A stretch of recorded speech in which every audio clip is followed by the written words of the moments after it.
sevens. Today I'm going to demonstrate how to make a coq au vin.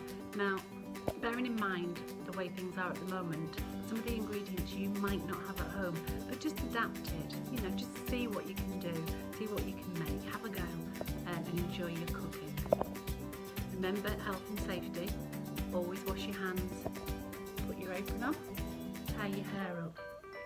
Make sure you work safely with the electrical equipment, especially when you're frying foods and lifting things out of the oven. Make sure you use your oven gloves. I hope you enjoy this little video I've put together for you. It hasn't been easy, but it's been great fun. In Year 7s, I've got all my equipment that I need, my ingredients.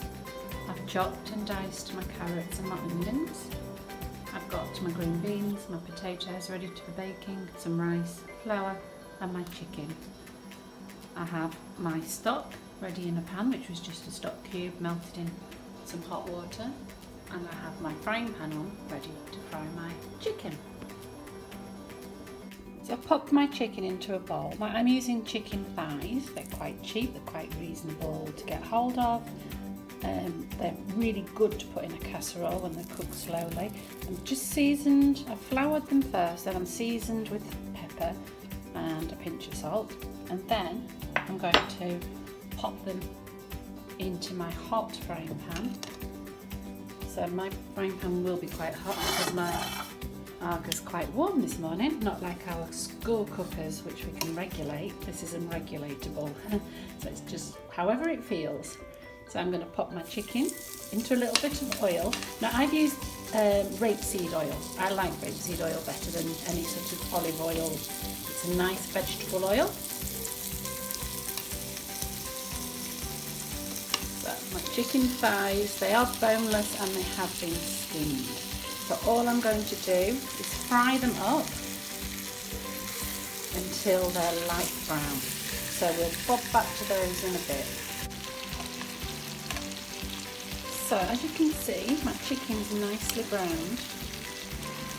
Now, the reason we brown meat before we put it into a casserole is to help remove the excess fat. It also gives the chicken more flavour and colour. So I'm going to pop it into my casserole dish now, which I've got here. Just going to gently shake the chicken just to remove that fat.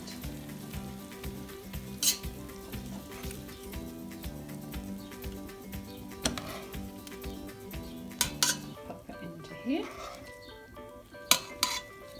And I'm going to take my frying pan off the heat. And now I'm ready to make my stock.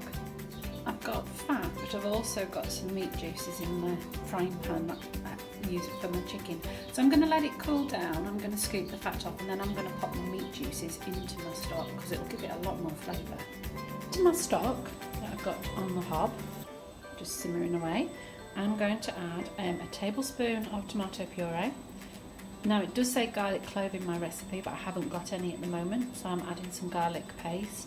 I've got a bay leaf, I've got sort of about a tablespoon of parsley, a tablespoon of thyme, and I also have a bouquet garnet. You might not come across these. They're a little like tea bag, and they have a mixture of herbs in. These ones have in marjoram, thyme, rosemary and a bay leaf as well, but I'm adding my bay leaf as well because I like it quite herby. I've got diced carrots, diced onions, salt, pepper, and then I've got a little bit of my favourite that I put in that isn't actually in the recipe, but it's Worcestershire sauce, and I really like Worcestershire sauce. So all I'm going to do is pop them all into the pan and bring it up to the boil. My stock up to the boil, I've added just a splash of my Worcestershire sauce, I've added my seasoning, just like a pinch of salt, grind or two of black pepper. When you actually serve this, when you actually add it to your chicken, you need to make sure you take your bouquet garnet out and also take your bay leaf out. But I'm just going to leave it simmering now, and while that's simmering I'm just going to pop 3 slices of bacon. Now the recipe says streaky bacon, but I haven't got any, so I'm just using 3 slices of bacon. I'm going to pop them in the oven just to cook them through, and then I'm going to add them into my chicken. So everything's ready now to pop into my chicken. So I've got my bacon, I've got my stock, I've taken out my bouquet garni and my bay leaf, I've got some mushrooms to add, and if you remember I cooked my chicken in my frying pan, I left the juices to cool, the fat separated from the juices and I just took it off the top with a spoon, and I've added some corn flour. You can use corn flour or you can use plain flour to thicken your stock. So what I'm going to do is add a little bit of my stock to my frying pan, just mix it up quickly, and I'm going to pour it back into the bowl of stock so it thickens it. So, as you can see, I poured a little bit in, just going to whisk it up and then I'm going to pour it back into the stock and pop it back on the heat just for a minute.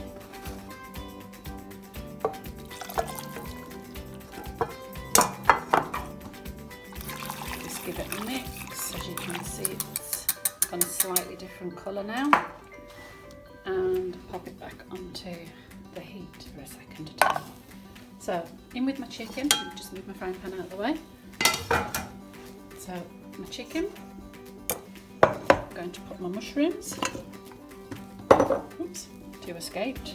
I'm going to put my bacon. This is a really, really nice tea. I love making this tea on a Wednesday, putting it in the fridge, ready to cook on a Thursday when I'm at school and I'm working late. It's really easy. So now I'm going to add my stock. So I'm just going to pour it all over. Make sure it's all out. So I've got some onions and carrots and everything that I put in my stock in there. Going to give it a mix. Just make sure there's enough stock in there to cook. I might just put a tiny bit of water in just to make it a little bit higher, and then I'm going to pop that in my top oven of my Alga, which is here. My Alga's 50 years old, so she's not exactly the most glamorous of Algas, so it's going to go in the top oven for sort of half an hour and get nice and hot, and then I'm going to pop it in my bottom oven, so it's like using a slow cooker really, but if you want to do it you can just put it in the top oven at 180 and leave it in for about an hour and a half, and then you can pop it onto bring it out, pop it onto the side, make sure it's thick enough. If it's not thick enough you could add a little bit of corn flour and water, but I'll show you that one later. Chicken casserole coq au vin that's been in the oven for about half an hour. As you can see, it's really steamy, it's been bubbling away and cooking nicely.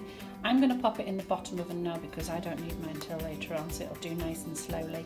You could leave yours in with the lid on for another hour and then take it out and you can serve it. If you see, my sauce is actually quite thick and it's sort of coating everything. If it isn't thick enough when you bring it out the oven, you could just bring it up to the boil on the hob and it will reduce a bit more without the lid on. Or if you just got a little bit of plain flour or corn flour, like a teaspoon, maybe less than a teaspoon, pop it into a cup, add a tiny bit of water and mix it up. You could then mix it in with your coq au vin. You have to make sure you stir it really quickly at the same time, because otherwise you'll end up with little flour pockets and then you can taste the flour within it. So I'm going to pop my lid on and then I'm going to pop it in the bottom oven. You can serve it, the recipe says you can serve it with croutons. It's quite a rustic sort of French dish, so I've decided that I'd do croutons to show you how to do them. You can use croutons for soup and all sorts. It'd be really nice for you to know how to do them. Dead easy and the safest way of doing them, I find. So in my mixing bowl I have melted some low-fat spread because I've already used quite a bit of oil when I was cooking, so I want to keep this healthy. Low-fat spread. I've added a little bit of rapeseed oil to it, vegetable oil, any vegetable oil. Cut my croutons up. I've got some lovely Anglesey sea salt because my dad lives there and I love it, and I've got some dried parsley. You can use fresh parsley, but as I said earlier, I haven't got any, so I'm just struggling a little bit with my ingredients. But adapt your ingredients. If you've got something that, like instead of chicken, if you're a vegetarian, you could use corn. Just adapt it, and whatever you've got in the house, don't go shopping and spending lots of money, because at the moment, a lot of things you can't get hold of. But also, we don't want to be going shopping just needlessly. Right, so I'm going to add my croutons into my melted fat. I'm going to add about half a teaspoon of parsley. I'm going to give it a really good mix so that all my breads coated. Now this is an easy way of doing your croutons, because without having to get the frying pan out, and you know, I don't want you doing too much frying, keeping safe all the time in the kitchen. Think of your health and safety and how you work safely. So giving it a good mix up, and then what I'm going to do, I'm going to tip it out. It's quite hard doing this one-handed. I'm going to tip it out into my baking tray. Tip them all out, space them out. Try and get them flat and even. I'm going to give them a lovely little sprinkle of sea salt now. And then I'm going to pop them in the oven. And they won't need long, so what I would do is pop them in at 180 while your casserole is in. And I'm not going to put pepper on these because my boys are not a big fan of pepper. So pop them in the oven, 180 while your casserole's cooking. Keep an eye on them. They're going to take, what, 10 minutes-ish? I'm not sure, to be honest, but probably about 10 minutes. My Aga, she's pretty hot this morning, so I'm going to have to keep an eye on her and make sure. So I'm going to leave them, and then I'll get back to them. We can leave them to cool in a bowl and then just pop them on top of our casserole later on when it's ready to serve. So what I'm serving my casserole tonight with is, so my chicken is one of my macronutrients, which is protein. My next macronutrient that I need would be fats. So I've got some fats in there, my chicken's got fats in. My next macronutrient would be carbohydrates. So I'm serving it with rice or jacket potatoes tonight. So they're staple foods. Remember, staple foods, our staple food in our country would be more likely to be potatoes. We've also got rice and pasta you could use. But they're going to decide which ones they want tonight, so I'm going to put those in the oven later with my casserole. So I'm using the same electricity for those. I'm going to serve it with some green beans and some sweet corn. I haven't got too much veg in at the moment because I'm waiting for my veg delivery with me not going shopping much. So I like green beans, my husband likes green beans, one of my boys likes green beans, but the other one doesn't, so I'm going to serve it with sweet corn. But I also have my carrots in my casserole, and I also have my mushrooms. So I have got quite a few of vegetables in there. So I've got my micronutrients in there, my vitamins and my minerals. So I think it's quite a nice balanced diet meal. Thank you guys. I've been in the oven for about 10 minutes. As you can see, they're nice and crispy. They are quite hot. So what I suggest you do is just lift them out with a spatula or a slotted spoon.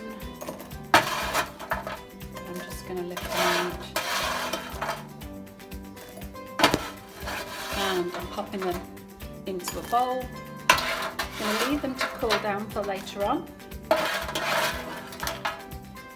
and then when my casserole's ready, I'm going to sprinkle them on the top and serve them like that. They do taste absolutely delicious. Lovely. So while my casserole's cooking, I've managed to get my kitchen cleaned. I've done my sink, made sure there's no debris left in it, cleaned my top of my cooker and my work area just exactly the same as I would do at school, keeping everywhere nice and clean and hygienic.